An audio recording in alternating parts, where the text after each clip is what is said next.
Good morning guys.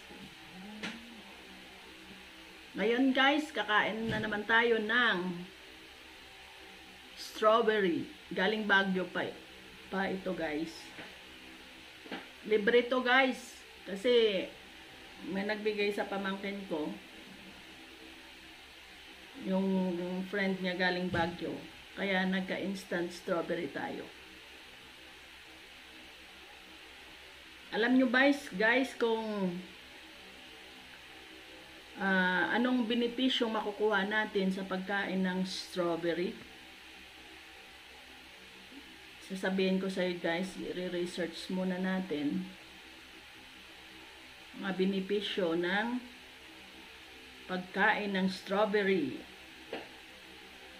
Ang strawberry ay isa sa mga prutas na mayaman sa vitamin C. Kailangan guys, kainin natin ito ng fresh. Wag yung may halo ng naka-blender, or may ibang ano pa. Kailangan fresh po ang kakainin natin kasi iba diba ginagawang jam to. Para makuha natin yung talagang pure na vitamin C, ganito ang pagkain natin. Fresh natin siyang kakainin.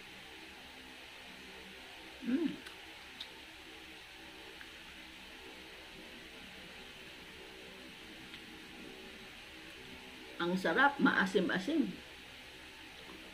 Ang vitamin C ay isa sa nakailangang bitamina sa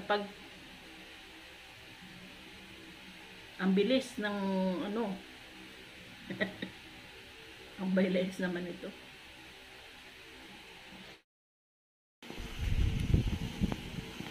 Yummy strawberry. Wow! Ang sarap ng strawberry. Ganda ng kulay. I-high 70 dapat yan pagkanda niya. Yung wala ng rigudon, di mo noon. Rigudon talaga.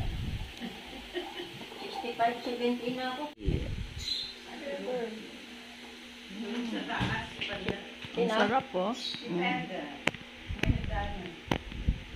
So guys, anong gagawin natin sa strawberry? Ayan po. Ang pagkain ng strawberry ay nakakatulong sa ating katawan. Ayan tayo guys, strawberry. Dahil sa inyo, gusto ko po makasama.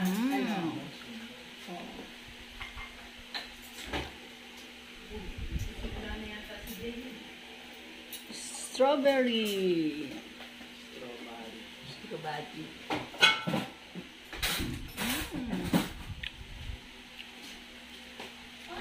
Ano guys, yung mga benepisyong makukuha natin sa pagkain ng strawberry?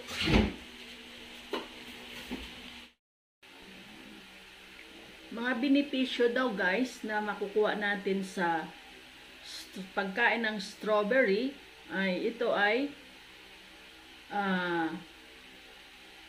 mayroong mga anti-inflammatory properties. Maganda para sa puso. Pinipigilan ang cancer. Nakakatulong sa pagpapababa ng presyon ng dugo.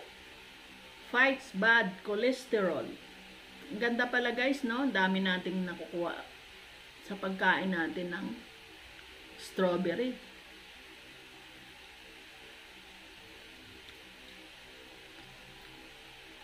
Sabi dito guys, mayaman sa antioxidant ang strawberry, vitamins at minerals. Nakakaiwas sa sakit sa puso at stroke. Nakakatulong sa pagkontrol ng blood pressure. Pampalakas ng immune system. Panlaban sa cancer. Pampalinaw ng mata. Nakakabuti sa taong may diabetes o yung mga may mga diabetes dyan, no?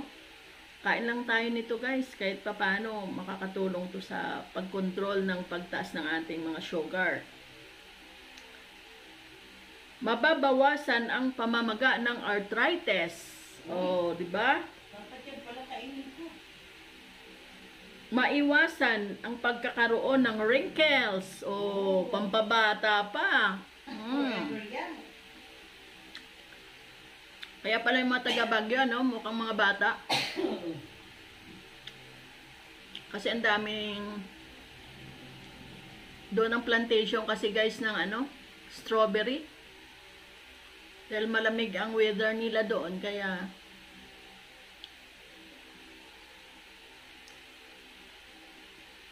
nakakabuti rin siya guys sa digestive system natin. Grabe guys, no? Ang dami talaga nating magandang benepisyong makukuha sa pagkain ng strawberry. Nakakaano rin siya guys ng gout. Kahit papano na prevent nila yung gout natin. Tulad sa tulad natin, mga nagkakaedad na, kailangan natin kumain ng strawberry, kaso lang bihira din tayo makakakain nito dito eh. Mayroong mga anti-aging properties. At isa pa guys, maganda para daw sa utak natin.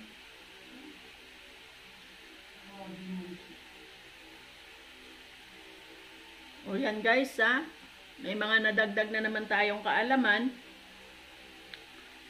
Ang mga benepisyong makukuha natin sa pagkain ng strawberries.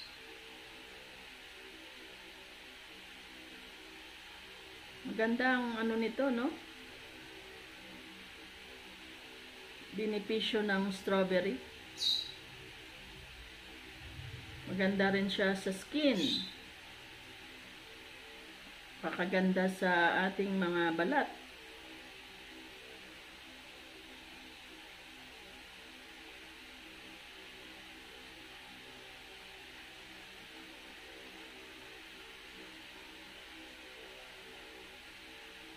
Nakakagaling sa allergy. Maraming benepisyo talaga ang strawberry. Tara guys, kain tayo.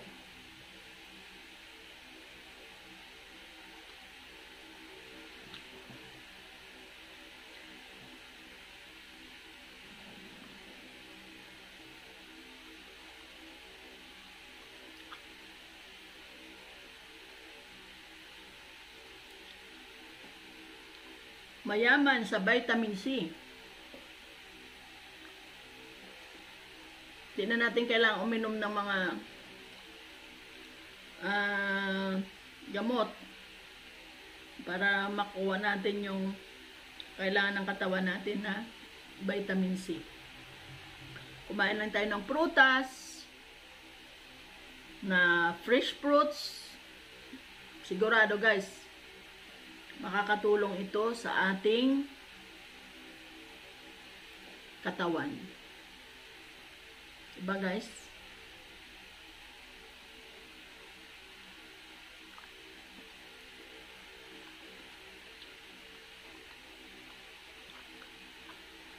Asim.